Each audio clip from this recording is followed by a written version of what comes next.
गोपालगंज के एक गांव में एक लड़का हॉस्टल में जाकर के पढ़ने के नाम से इतना डरा कि वो बिजली के खंभे पे चढ़ के धमकी देने लगा कि अगर मुझे स्कूल भेजा गया तो यहीं से कूद करके हम अपनी जान दे देंगे। बिल्कुल वैसे जैसे बसंती वाली फिल्म में शोले में वैसे वीरू करता है।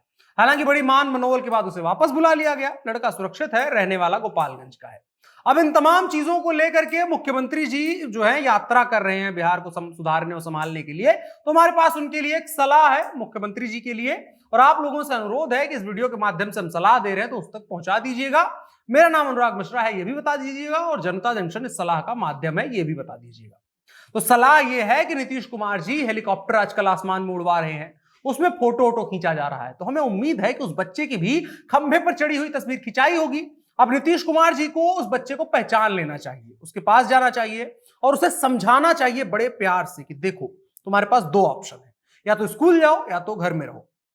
अब घर में रहोगे तो भैंस चरानी पड़ेगी, भैंस चराते चराते तुम राजनीति में आ जाओगे और तुमको उसके बाद मुख्यमंत्री बनने का मौका भी मिल सकता है। और उसके बाद क्योंकि तुम सरकारी स्कूल में जाकर के खाना नहीं खाए हो, मिड डे मील वाला, तुम्हारे सामने बैठ करके उस वक्त में जिस वक्त में बाकी बच्चे खाना खा रहे थे उस वक्त भैंस तुम्हारे बैठ के खाना खा रही होगी सामने, तो तुम्हें भी आदत लग गई होगी भैंस का खाना खाने की। तो तुम जब मुख्यमंत्री बनोगे तो भैंस का खाना खा लोगे, और जब भैंस का खाना खा लोगे तो फिर तुम्हारे खिलाफ जांच होगी क्योंकि तुम इंसान हो और भैंस का खाना नहीं खा सकते, और उसके बाद तुम्हें 30-32 साल जेल में रहना पड़ सकता है। और फिर जब तुम्हारे बच्चे होंगे, 2 बच्चे होंगे, नालायक निकल जाएंगे, और फिर तुम्हें हॉस्पिटल में पेइंग वार्ड में बैठ करके मोबाइल पर जिस उम्र में बुढ़ापे भगवान का भजन कीर्तन सुनना चाहिए उसकी जगह मिलॉट का जजमेंट सुनना पड़ेगा।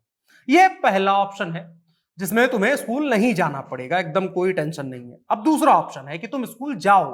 अब स्कूल में भले ही कुछ सुख सुविधा ना हो लेकिन डिग्री मिल जाएगी, वहां भले ही सब एकदम बदतर हो, भले ही वहां 8 साल में डिग्री मिले लेकिन डिग्री मिल जाएगी, खूब सारा पढ़ लिख लोगे तो भी तुम्हारे पास ऑप्शन है कि तुम बिहार के मुख्यमंत्री बन सकते हो। लेकिन इस बार तुम दूसरे तरह के मुख्यमंत्री बनोगे। जैसे अब तुम इस तरह से वाकिफ हो कि बच्चे स्कूल नहीं जाना चाहते हैं, और जैसे एक मुख्यमंत्री है जो इस दर्द से वाकिफ है कि दारू कड़वी लगती है इसलिए उसे नहीं पीना चाहिए, हर्बल आसान होता है तो उसको लेकर के कोई नहीं समस्या कर रहा है, दारू कड़वी होती है इसलिए बैन हो जाता है।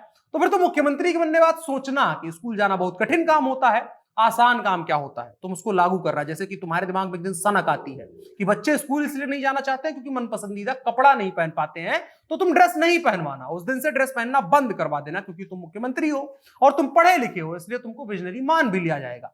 एक दिन मान लो तुम्हारे दिमाग में सनक आती है कि लड़का लोग स्वीटी सुपारी खाता है, अब तुम बड़े हो चुके हो तो तुम मुख्यमंत्री हो, स्वीटी सुपारी खाओगे, लोग जान लेंगे तो बड़ी बदनामी होगी, तो तुम स्वीटी सुपारी बंद करवा लेना। मतलब इस बात को समझो कि शिक्षा उस शेरनी का दूध है जिसको पीने के बाद कोई भी जो है दहाड़ तो सकता है, उसके साथ साथ बिहार का मुख्यमंत्री बन सकता है और हेलीकॉप्टर में बैठ करके अपना खोया हुआ किसी जमाने का पौवा ढूंढ सकता है। फिर एक सजेशन और कान में जाकर के बोल दीजिएगा मुख्यमंत्री जी कि मुख्यमंत्री कैसे बना जाता है, इसके लिए मेरी आत्मकथा पढ़ लेंगे, और अपनी जिंदगी और मुख्यमंत्री का जो पद कार्यकाल होता है उसको बर्बाद कैसे किया जाता है उसके लिए उस वक्त की मीडिया की रिपोर्ट्स पढ़ लीजिएगा, बहुत अच्छे से आपको समझ में जाएगा। इस बच्चे के लिए सलाह थी, आप उस तक ये जरूर पहुंचाएंगे, ये पूरी उम्मीद है। मेरा नाम अनुराग मिश्रा है, आप जनता जंक्शन देख रहे थे, कैमरे पर मेरे साथ ओम प्रकाश हैं, शुक्रिया।